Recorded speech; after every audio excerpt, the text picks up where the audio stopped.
Right now at 6 o'clock, a teenage girl shot in New Haven. Police said she was riding in a stolen vehicle when she was hit. We're going to break down what we know so far. The last thing I saw were hands up in the air and a body go under the water. Police locating the body of a teen from New London who went missing while swimming last week in Rhode Island. What police say happened.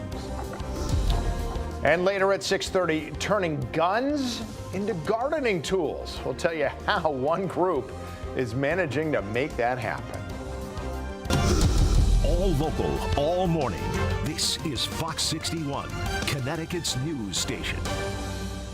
And a good Monday morning to you. Thank you for being with us here for the Fox 61 Morning News that's airing right now on CW20. I'm Tim Lammers. And I'm Keith McGilvery. That, of course, because World Cup action is on Fox 61, so we'll be here for a little bit. Then we'll switch back over to Fox 61. Either way, beautiful start to the day, and want to get you caught up on your forecast. Meteorologist Matt Scott standing by with that. A bit of a soaker for some of us over the weekend, my friend. Well, yeah, and that was Friday night's weather. Is Erica on Fox 61?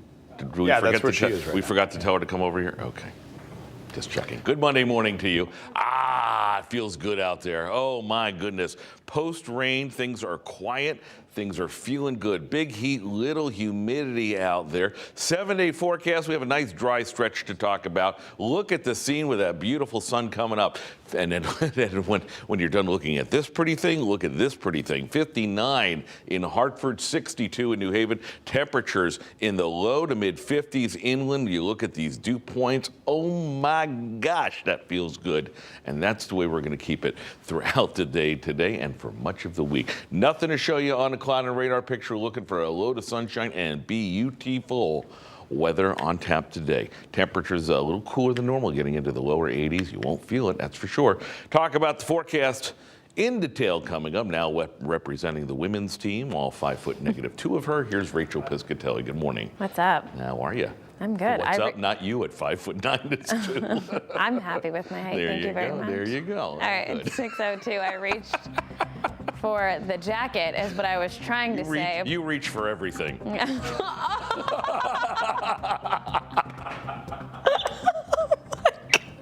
It is true. All right, moving on. Speechless. I don't think that's a first for me. I'm speechless. All right, we'll take care forward. of him, Rachel. All right, we are going to be looking at areas along Milford. I am speechless right now. Along the Haddam near Route 9, we do have some road work northbound side exits 13 through 15. The right lane is closed at the moment, so we are seeing some minor delays there. Over in Milford, some heavy congestions between 35 and 40 on that northbound side of 95. That's going to slow you down into the Elm City. Weathersfield, both directions running smoothly this morning, and city to city, New Haven to Hartford. 35 minutes. We did have some road work over towards about exits 18 and 20 on that northbound side. That does look to have wrapped up for the morning. Keith and Tim, back to you.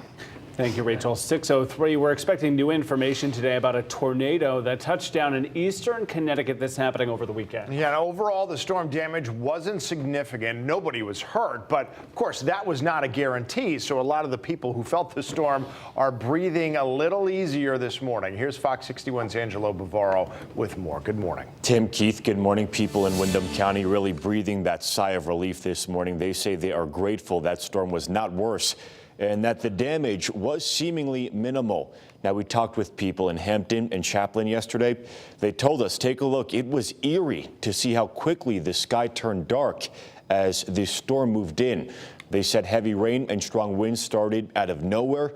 The National Weather Service says its radar confirmed a tornado was on the ground.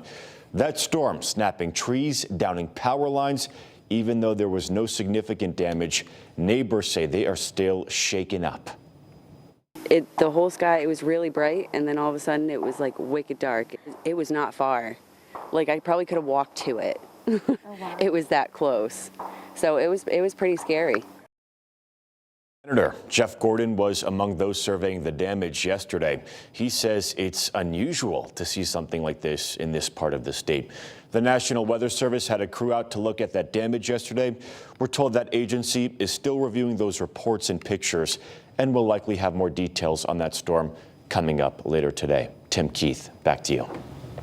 Angela, thank you.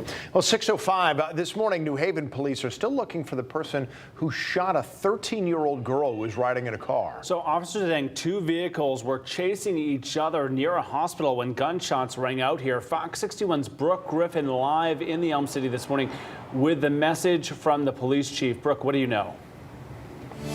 Well, New Haven police say the search is underway for the people involved in this incident. They say they just simply won't stand for a 13-year-old girl being shot right here in their city. Now, she has been released from the hospital and she is expected to be okay, but of course, they are looking for those suspects today. Officers say a car and an SUV were driving recklessly and chasing each other around 3 o'clock yesterday morning in front of Yale New Haven Hospital.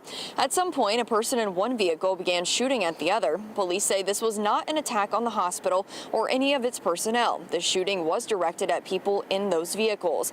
Police say the 13-year-old female passenger was shot at least once. She was dropped off at the pediatric hospital to be treated for her injuries, and she is expected to be okay. Officers tell us they found the car and the SUV that were chasing each other nearby at Asylum Street and Sylvan Avenue. Both of them were still running and both coming up as stolen, but nobody was inside those vehicles. They say everybody involved in the incident is still on the run this morning. Now, New Haven police say this is where they want your help. If you happen to see anything in that area during that time, maybe even just know who was involved in those incidents, they want you to give them a call. You can either do so by calling the police department or you can call Crime Stoppers anonymously. Live in New Haven, Brooke Griffin, Fox 61, Connecticut's news station.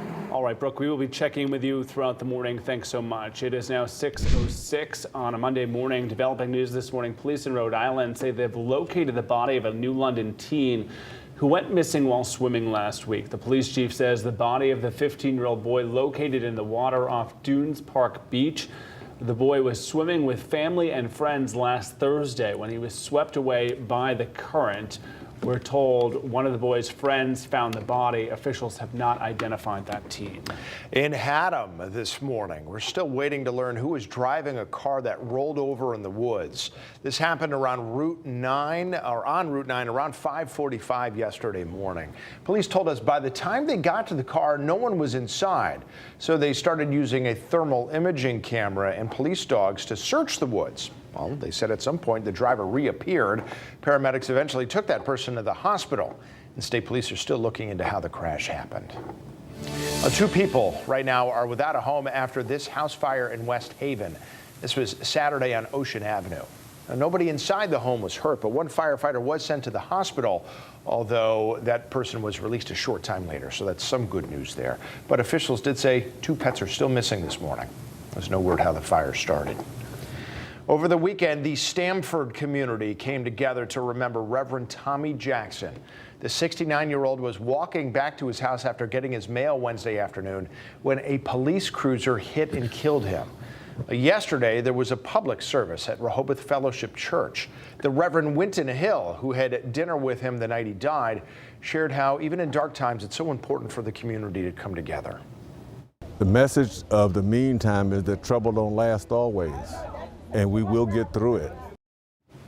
Now, police said 24-year-old officer Zachary Lockwood hit Jackson with his cruiser while responding to a call.